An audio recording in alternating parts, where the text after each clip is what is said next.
Here's the hidden pattern behind these kind of math problems that I'll show you today. A factor of 2 out front compared to the f of x is going to do what to all the y values? If there's no changes on the inside for x, will the x values change at all? That's today on High Peak Education.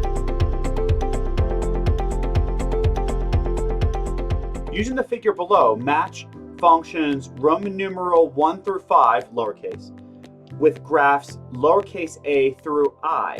Now, by the way, it looks like not necessarily all will be used because we've only got 5 to answer, but then we've got up to, let's see, that's 5, 6, 7, 8. We've got up to 9 to use that are possible. Okay, so not all of them will have a correspondence. A factor of 2 out front compared to the f of x is going to do what to all the y values? Yeah, stretch them. So in some sense, aren't we going to have like a steeper slope, still the same x-intercept? Because I think 0 stretched is still 0. Would you agree? Yeah. And then the same x-intercept here, but then again, steeper slope, and then again, steeper slope. So which one would that look like? That kind of looks like B. Could be B, but you got to be careful. Look where the horizontal x values are. Do you see that? This, it's at a notch. Yeah, this is a little further inward. Probably F. Yeah, probably F. See how this has 1 notch, and that's like the maximum? Look at this one. You see how this goes up by 2 notches, and then this goes down by 2 notches? So I think F would be the correct answer for this Roman numeral. All right, do you see how we got that? Let me just write down a little note next to some of these. Vertical stretch by a factor of 2. In some sense, what I think would be good is to kind of draw on top of this each time to know roughly what it should look like, but then just go ahead and label the final answer. All right, so that takes care of Roman numeral 1. Ready for Roman numeral 2? Okay, now this time we're going to do a 1/3. So is that a vertical stretch or a vertical shrink? Shrink. Yeah, shrink. And then definitely the slope is going to be less, but I think the shape of the graph will be almost identical. Yeah, I think Roman numeral I. Do you see that? Like those slopes.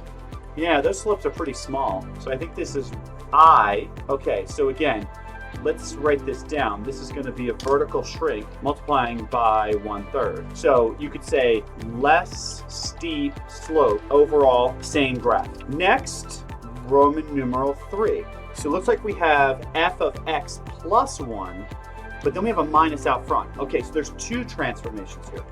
The x plus 1 does what to all the x values? It goes down by 1. Not down, left. Yeah, it's going to be left by 1. Left horizontally by -1 unit. And then what about the minus? It's going to do what? Flip it upside down, right? Because you just take all the positive y values, make them negative, and vice versa. So it's going to be an x-axis reflection. So let's think about what that would look like. Take the graph, shift it over, upside down. Now, would the magnitudes, which would be like the size of the slopes, change? I'm going to say no. So just shift it and upside down, right? So which one's going to be like up to a 1 notch and then eventually down to 1 notch, but shifted left and then upside down look like? What would that look like? Oh, would it be H? Yeah, I think so. I think H because I think this point, which is on the x-axis, got shifted over 1 and stays. So instead of being at -2, it's like starting at -3. Then we have this point, which was above, and then that should be at -2 but upside down, which would be here. And then it just kind of goes from there, right? So H. Ready for Roman numeral 4?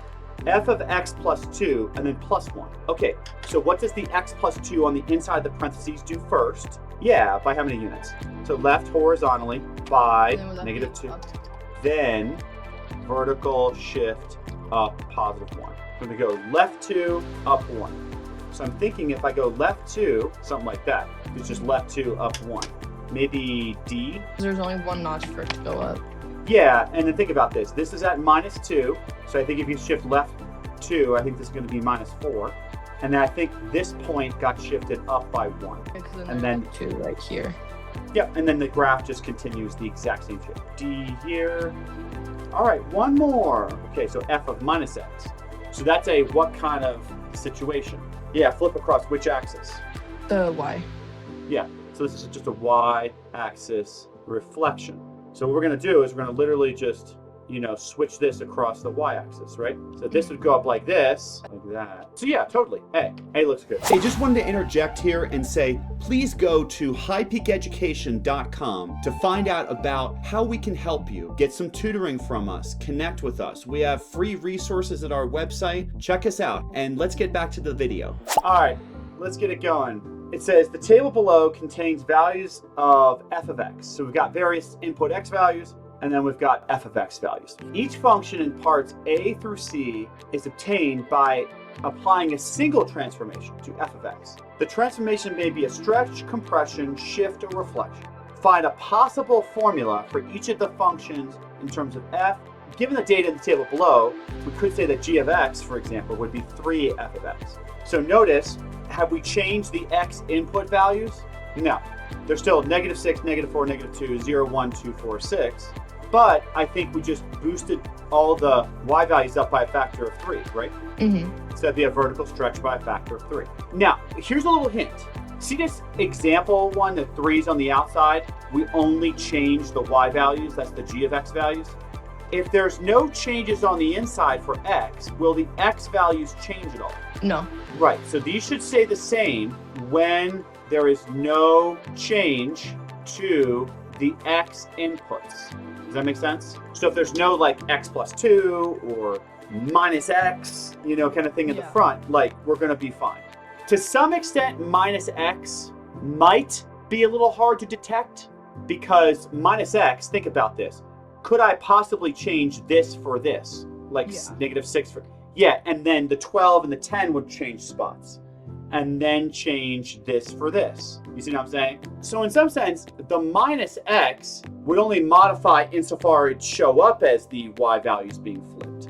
But in some sense, like the x values themselves aren't changed otherwise. Okay, so as long as we see like the same x values listed from left to right, we're gonna assume that like we haven't done anything inside the parentheses, okay?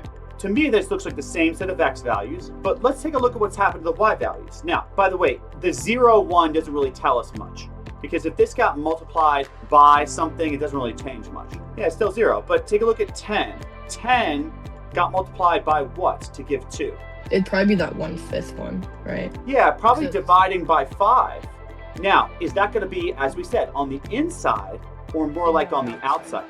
Yeah, I'm leaning towards this. Now let's double check. Let's maybe double check with 0.8. The question is 4 divided by 5. So 4 divided by 5 would be 4/5, which is 8/10. So that'd be 0.8. That seems right.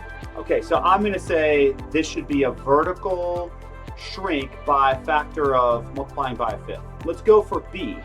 Again, any change to the input x values? Yes, not from what we can tell. Now, the only exception would be if we change the positions of the y values. So the question is, does -6 become 10 and does the 6 become 12? Well, possibly. Do you see that? Look at this case. So does that kind of look like they could have changed spots? Now, let's check the other ones. So does 0 trade places with 4? I think it does. It does, yeah. Do you see that? And then the 2 and the 8 do as well. The -2 and the, so I'm thinking that it's the same x input values, but again, if your teacher actually did it like sort of properly, the best way to do it would be instead of listing -4, -6, -2, 0, 2, 4, 6, they would list starting off with 6, 4, 2, 0, negative. Like in other words, they'd list the x values in reverse order. Right. But whatever, I think we still get the idea. So this would just be what? -x. Exactly. Again, it's the same x values, but they're just listed in the same order such that the y values are listed in the reverse order. Let's look at C. Again, have we changed the input x values? No, everything looks the same. No. So again, that's why you should get rid of this one and this one. Do you see what I'm saying? Like no x plus 1 and no x minus 1.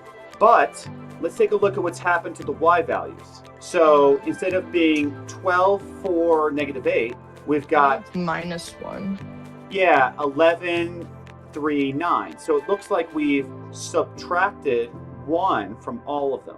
So that looks like which one? Would that be this one?